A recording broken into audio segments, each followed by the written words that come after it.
أهلا بيك. فاكر شخصية أم حميدة في فيلم ابن حميدو؟ حنفي.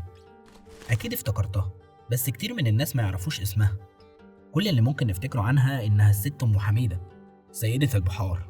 هي دي سعاد أحمد زوجة المعلم حنفي عبد الفتاح الأسري، اللي كانت تشخط فيه وتقول له حنفي، ويرد عليها ويقول لها خلاص هتنزل المرة دي.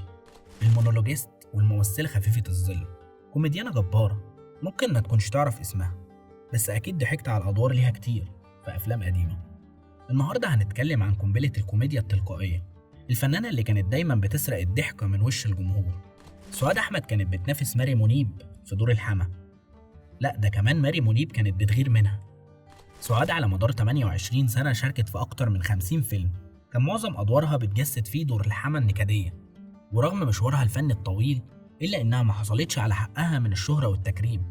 لواحدة من أعظم الكوميديانات اللي مروا على بوابة السينما المصرية، دايما كانت بعيدة عن الأضواء واهتمام الصحافة اللي كانت بتهتم بنجوم الصف الأول بس.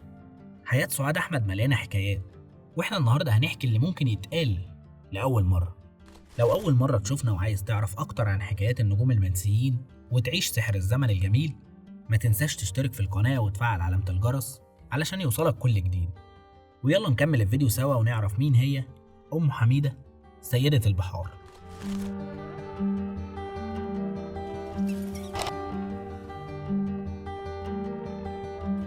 29 مارس 1907 بمنطقة الدرب الأحمر بالقاهرة، اتولدت لأسرة متوسطة الحال سعدية أحمد عبد الغفار.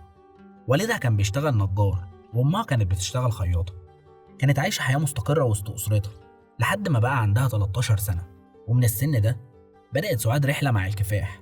والدها توفى واضطرت إن هي تنزل تدور على شغل علشان تساعد أمها وأخواتها، واشتغلت بياعة في محل مانيفاتورة. سعاد من وهي صغيرة كانت بتعشق الفن، كانت دايما بتروح تقف قدام المسارح علشان تقدر تشوف الفنانين وهم داخلين وخارجين، وكانت دايما بتحلم إنها تبقى واحدة من الفنانين دول. وبعد فترة من شغلها بالمحل، لقت إن الفلوس اللي بتاخدها مش مكفية إنها تسد احتياجات أمها وأخواتها، وقررت تدور على شغلانة تانية تقدر تجيب منها دخل كويس، وفي نفس الوقت تكون شغلانة تقدر تستغل فيها أهم ميزة كانت بتميزها عن كل اللي حواليها، وهي خفة الدم وسرعة البديهة. وانطلقت سعاد إلى شارع عماد الدين، وهناك اشتغلت مونولوجيست. ويوم بعد يوم الجمهور بدأ يحبها وبدأت تتعرف، واكتسبت شعبية كبيرة في عماد الدين. وفي يوم الدنيا قررت تضحك لها، وشافها المخرج توجو مزراحي، وعجبه جدا حضورها وخفة دمها، وعرض عليها التمثيل.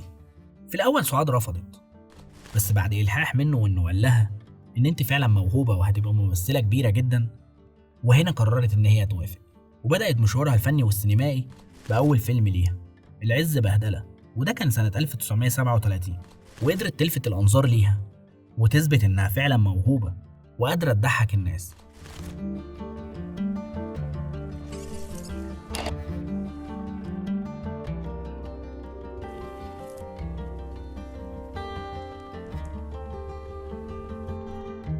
توجو مزراحي استعان بسعاد مرة تانية سنة 1940 لتشارك الفنان علي الكسار بطولة فيلم ألف ليلة وليلة، ومن اللحظة دي انطلق القطار الفني لسعاد.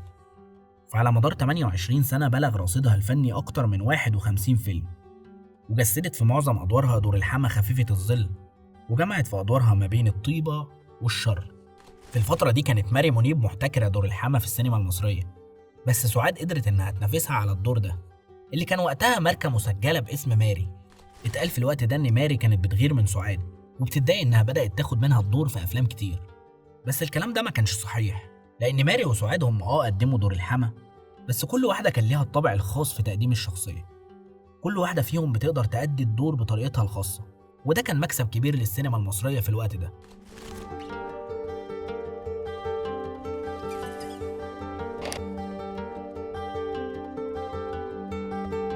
ومن أشهر أفلام سعاد أحمد فيلم ابن حميدو.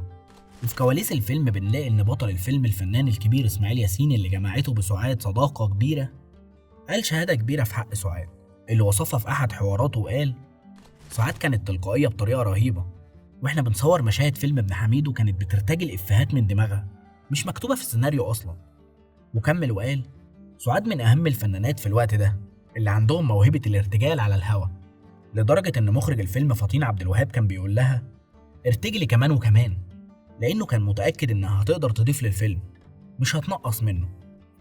مين يقدر ينسى مشاهدها مع الفنان عبد الفتاح الأسري في الفيلم لما كانت تقول له بصوت عالي حنفي، وهو يرد عليها ويقول لها كلمتي لا ممكن تنزل الأرض أبدا.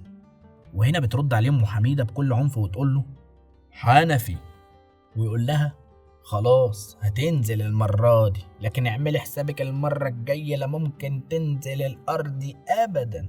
المشهد ده كان من أكتر المشاهد الخالدة في ذاكرة السينما المصرية.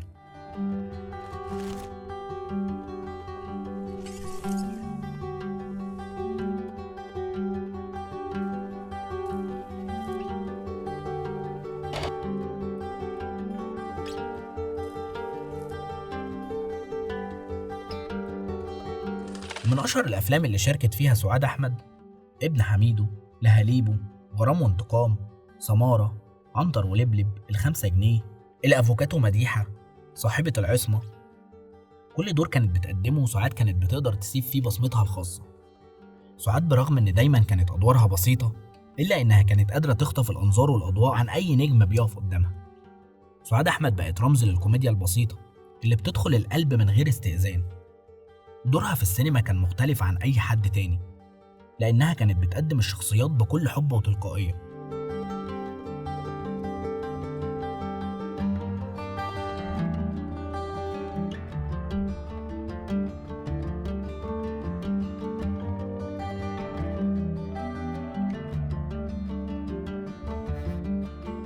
سعاد في حياتها الشخصية كانت كتومة وما بتحبش تحكي أي حاجة عن حياتها، لدرجة إنها ما كانتش معرفة أي حد إنها تعبانة، حتى جوزها الفنان محمد شوقي، وكانت دايما بتستحمل ومش عايزة تشيل حد همها وتعبها. سعاد كان حبها للفن أقوى من مرضها لأنها فضلت مكملة في مشوارها الفني وأهملت في حياتها الصحية، لكن المرض كان أقوى من إصرارها، ورحلت الفنانة سعاد أحمد عن عالمنا في 2 أغسطس 1962.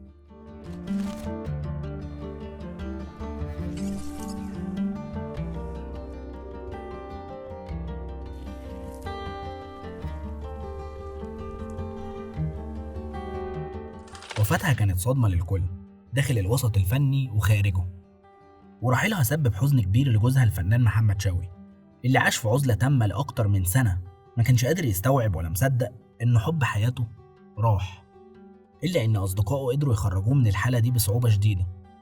شوقي في أحد البرامج الإذاعية لما سألت المذيعة عن علاقته بسعاد أحمد قال سعاد كانت ولا زالت حتة مني، جمعنا الفن والحب والعشرة، وكان من الصعب عليا إنها تفارقني، ولكن إرادة ربنا لا اعتراض عليها أبدا، وربنا يصبرني على فقدي ليها، فقدت أحلى سنين يوم رحيلها. وكمل شوقي وقال مرت عليا فترة طويلة ومحدش من المخرجين عرض عليا فيها شغل، وكانت سعاد دايما تهون عليا وتقول لي اصبر وأكيد ربنا هيعدلها وما تشيلش هم البيت والمصاريف، لأن أنت متجوز ست مصرية جدعة تعرف إزاي تشيل جوزها في المرة زي ما تهنت معاه في الحلوة. أما بقى الفنان الراحل إسماعيل ياسين قال عن سعاد أحمد بعد وفاتها الله يرحمها سعاد كانت تلقائية بشكل مهول وإنسانة طيبة وجدعة جدا وبتحب كل الناس، وما كانش في حد ما بيحبهاش من طيبتها. وحكى عن موهبتها واتكلم عن دورها في فيلم ابن حميدو، وإنها كانت سبب من أسباب نجاح الفيلم بمشاهدها اللي كانت بترتجل فيها، وموهبتها الكوميدية اللي قدرت تضيف لكل مشهد من مشاهد الفيلم بهجة وسرور، واللي بالتأكيد هينعكس بالإيجاب الشديد على الجمهور، وهو ده اللي حصل بالظبط بعد عرض الفيلم.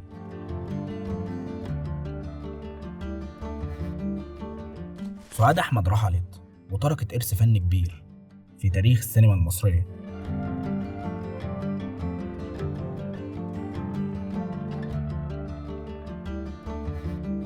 ولو انت كمان فاكر مشهد أو دور أو إفيه لسعاد أحمد شاركنا بيه في التعليقات، واكتب لنا عن نجوم منسيين تحب إن احنا نتكلم عنهم، وبكده نكون وصلنا لنهاية الفيديو. لكن المتعة ما انتهتش هنا، عندنا فيديوهات تانية لنجوم عاشوا في الظل وآن الأوان نعرف حكايتهم. وما تنساش تشترك في القناة وتفعل علامة الجرس علشان يوصلك كل جديد وتكون دايما جوه الحكاية. سلام.